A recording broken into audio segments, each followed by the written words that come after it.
नमस्ते, मेरा नाम सिद्धांत है और मेरे साथ फ्रेम में आपको दिलीप मावलंकर दिख रहे हैं। वो पब्लिक हेल्थ इंस्टीट्यूट के डायरेक्टर हैं। कोविड कोविड के मैनेजमेंट और कोविड के वैक्सीनेशन को लेकर लल्लन टॉप बहुत सारे एक्सपर्ट से लगातार चर्चा कर रहा है, बातचीत कर रहा है समझने के लिए, और इस कोशिश में कि देश में कोविड के मैनेजमेंट को लेकर जो प्रयास किए जा रहे हैं वो सही दिशा में आगे बढ़े, कम लोगों की मृत्यु हो, कम लोगों को हॉस्पिटलाइज होना पड़े, इस क्राइसिस का अंत हो, सब कुछ सलीके से तरीके से मैनेज किया जा सके। और इस क्रम में हम दिलीप मावलंकर जी से बात करने हैं। दिलीप जी, बात करने के लिए बहुत बहुत शुक्रिया। बहुत आभार मुझे आपके चैनल पे बुलाने के लिए। Thank you sir. Dilip ji, 1 मई से वैक्सीनेशन जो है एक बड़े ग्रुप के लिए खोला जा रहा है। 18+ के ग्रुप के लिए ओपन किया जा रहा है वैक्सीनेशन। मेरा सवाल ये है सर कि अभी जो वैक्सीनेशन चल रहा है, अभी 13 या 12 करोड़ डोज दिए गए हैं देश भर में। आप उसको आधा के आसपास करके देखें तो इतने लोगों को कंप्लीट वैक्सीन लगाई गई होगी मेरे ख्याल से। तो 5-6 करोड़ लोगों को टोटल वैक्सीन लगी है। और अभी एडल्ट वैक्सीनेशन प्रोग्राम जो है वो और विस्तार लेने वाला है। 1 तारीख से 18+ के को भी लगेगा। सर, सवाल यही है कि किस जो मौजूदा स्ट्रक्चर है हमारा वैक्सीनेशन का, क्या वो दुरुस्त है? क्या वो इतना बड़ा और इतनी बड़ी जनसंख्या का लोड उठाने में सक्षम है जो 1 तारीख से आएगी ये वैक्सीन लगवाने अस्पतालों में, केंद्रों पर? हाँ हाँ, बिल्कुल। ये बहुत ही अच्छा सवाल आपने किया है। कई लोगों को ये विश्वास नहीं हो रहा है कि हम इतने लोगों को वैक्सीन कैसे देंगे, क्योंकि अगर हम देखें 18 से ऊपर वाले लोग, तो हमारे देश में करीबन 80 से 90 करोड़ लोग ऐसे हैं कि जो 18 से ऊपर हैं। और उसमें से हमने अभी तक, तो आपने बोला वैसे, 3-4 करोड़ को दिया है 2 डोज मिलके। एक डोज सबको मिला है, टोटल डोज मिले 18 करोड़, उसमें से एक डोज काफी को मिला है। तो आगे हम इसको कैसे बढ़ाएंगे? थोड़ा पब्लिक हेल्थ एक्सपर्ट के तौर पे ये मैं आपको समझाना चाह रहा हूँ कि भारत में वैक्सीनेशन की शुरुआत, ये कोई वैक्सीनेशन अभी तो बच्चों का चल रहा है इसलिए हम एडल्ट वैक्सीनेशन बोल रहे हैं, बट ये बहुत सालों से चलता आ रहा है। बच्चों का वैक्सीनेशन और इवन एडल्ट का वैक्सीनेशन, आप देखें स्मॉल पॉक्स इरेडिकेशन प्रोग्राम था, तब हम सबको वैक्सीनेशन, बच्चों को और जितने बच जाते थे उनको एडल्ट को भी देते थे। और वो वैक्सीनेशन काफी सालों से चल रहा था। 1960 के आसपास से शुरू हुआ था। बीसीजी वैक्सीनेशन आप देखें, अभी भी हम कुत्ता काट जाता है तो उसकी, इसके लिए वैक्सीनेशन लेते हैं। कुछ लोहे का या जंग का कुछ इंजरी हो जाती है तो टिटेनस का वैक्सीनेशन देते हैं। तो ये वैक्सीनेशन एडल्ट को देना ये कोई बड़ी नई चीज नहीं है। और हमारे पास काफी नर्सें हैं, डॉक्टर्स हैं, और वैक्सीनेशन तो नर्स दे सकती है, हेल्थ वर्कर दे सकती है। तो उसके लिए जो हमारे पास पर्याप्त मात्रा में लोग उपलब्ध है। एक ही सवाल है कि वैक्सीनेशन को हम कैसे ऑर्गेनाइज करें कि सबसे जल्दी, सबसे सुरक्षित तरह से, और अ, अ, सबको वैक्सीन जिसको जिसको मिलनी है उसको सबको मिले। तो ये एक मैनेजमेंट चैलेंज रहेगा। नया वैक्सीन है इसलिए लोगों में भी बहुत भय है। कोई कोई लोग अभी भी वैक्सीन नहीं ले रहे हैं। काफी चर्चा उसके पर हो रही है कि वैक्सीन हेजिटेंसी भी है। तो वो भी हमें एक प्रोपेगेंडा मशीन बनाना पड़ेगा, जो पोलियो के लिए हमने बनाया था।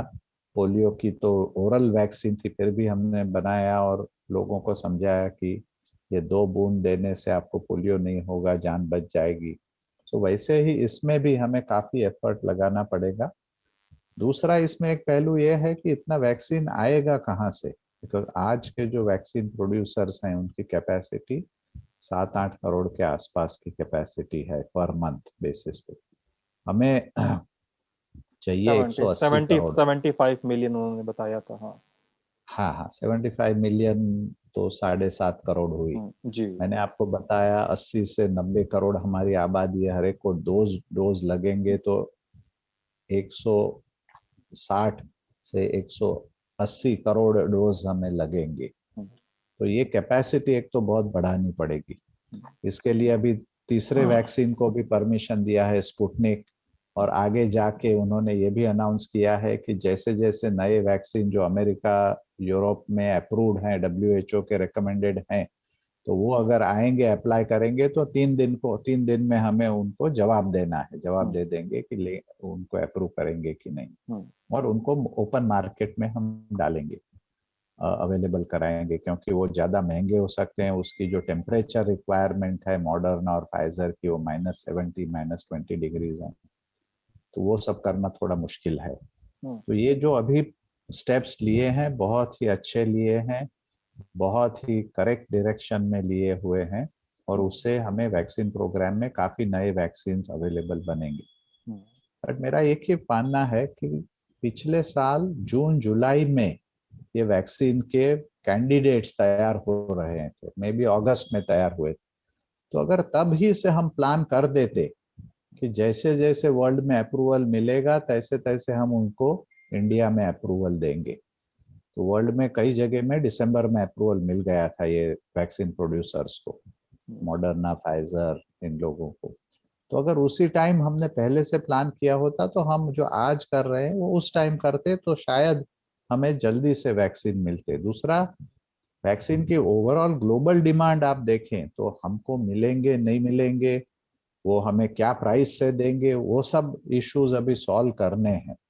तो पहले से थोड़ी तैयारी की होती तो हमको अभी तक क्लियर होता कि भाई मार्च में हमें कितने वैक्सीन बाहर से मिल सकते हैं, कितने देसी मिल सकते हैं, अप्रैल में कितने बाहर के और देसी, जैसे अमेरिका, यूरोपियन यूनियन सब ने किया उनके उनके देशों के लिए।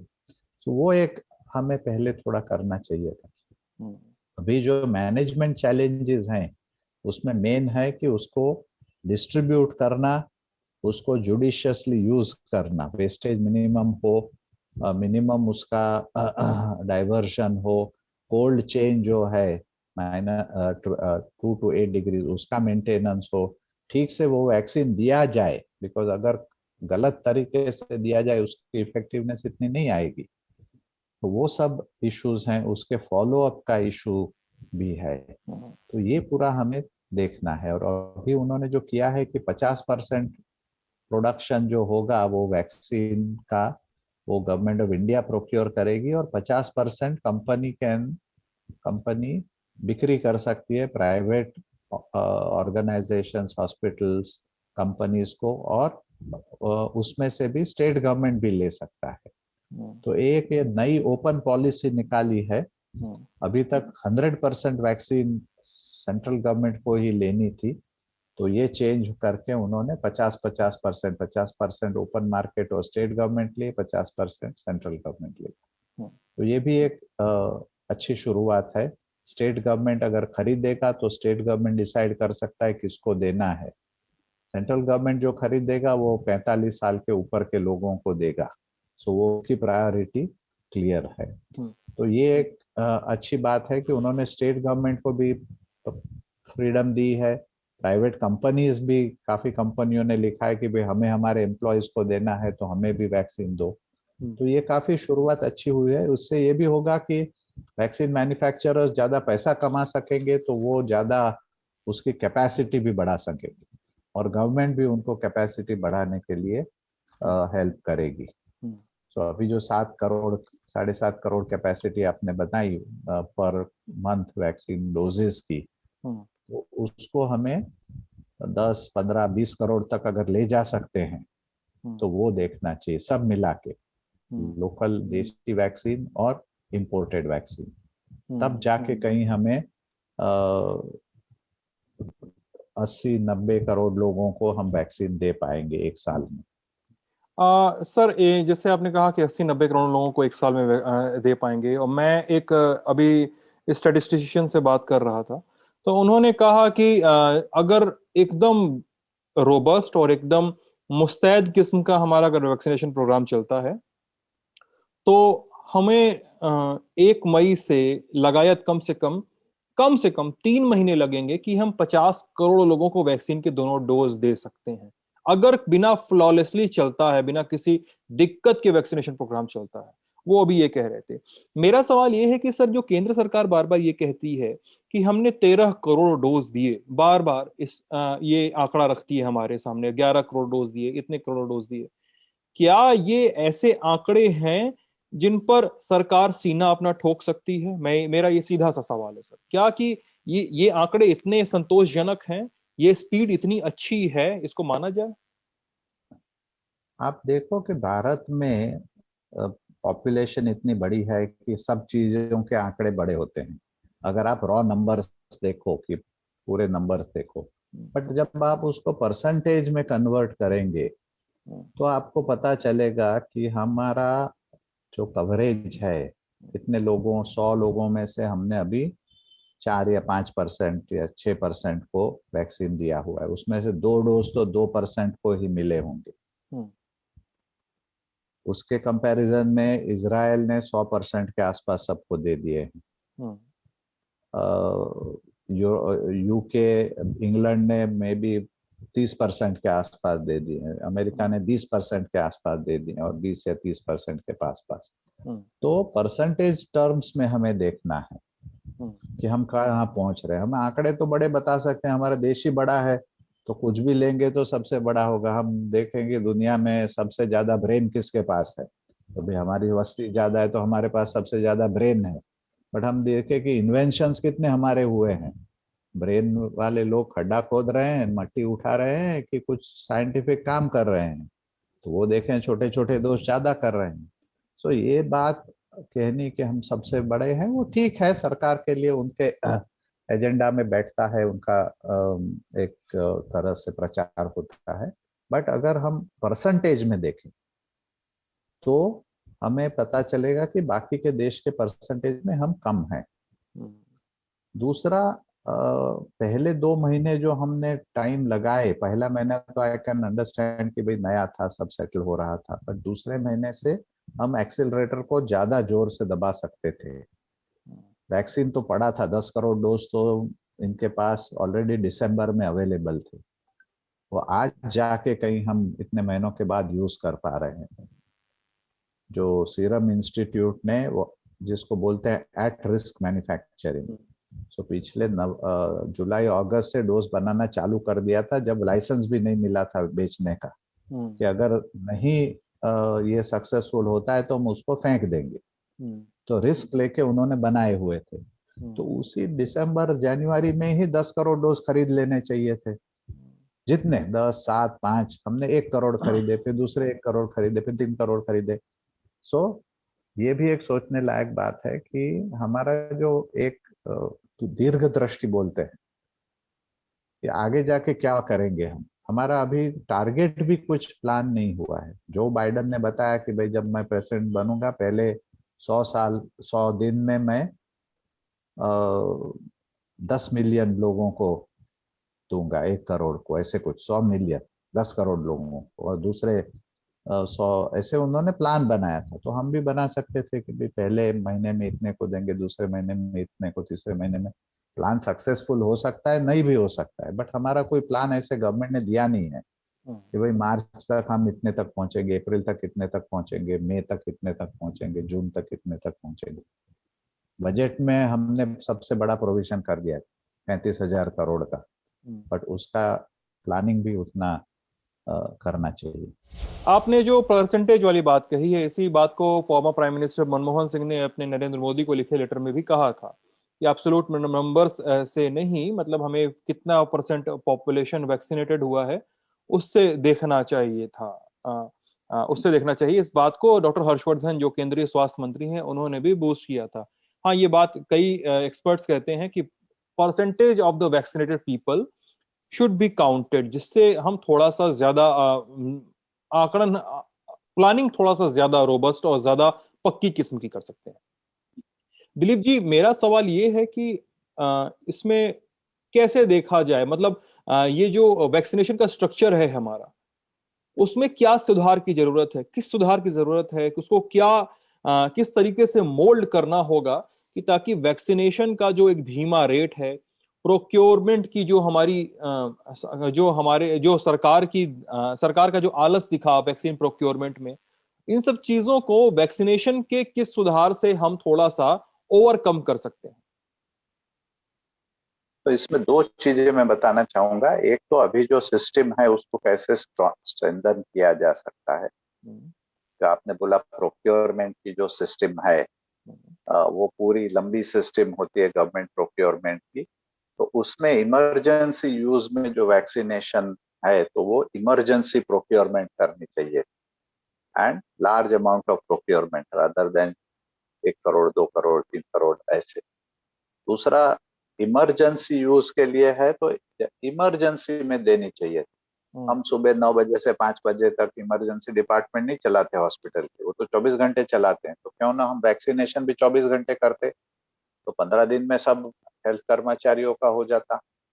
हॉस्पिटल तो 24 घंटे चलता है, नर्सेज भी रात को ड्यूटी करती है, डॉक्टर भी रात को ड्यूटी करते हो, तो हमने वैक्सीनेशन क्यों नहीं 24 घंटे रखा। जितने सेंटर थे उतने लोगों को बोल सकते 11 बजे आओ और चले जाओ वैक्सीन लेके, या तो 24 नहीं रखना है तो 12 घंटे 18 घंटे रख सकते थे, वो एक बात।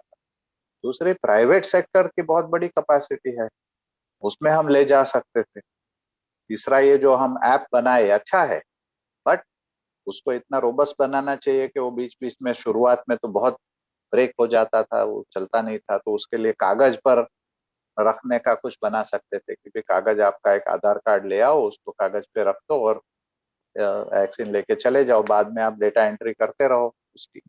ऑनलाइन डेटा एंट्री करो, ये कोई ये नहीं है।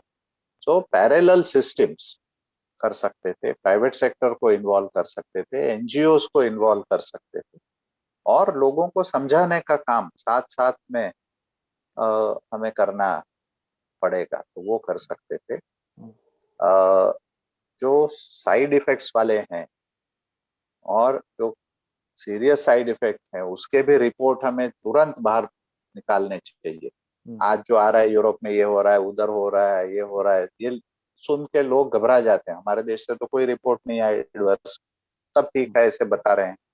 तो वो भी हमें दुरुस्त करना पड़ेगा। जो हम्म, AEFI बोलते हैं, एडवर्स इफेक्ट फॉलोइंग इम्यूनाइजेशन, हम्म, ये भी एडवर्स इफेक्ट होता है।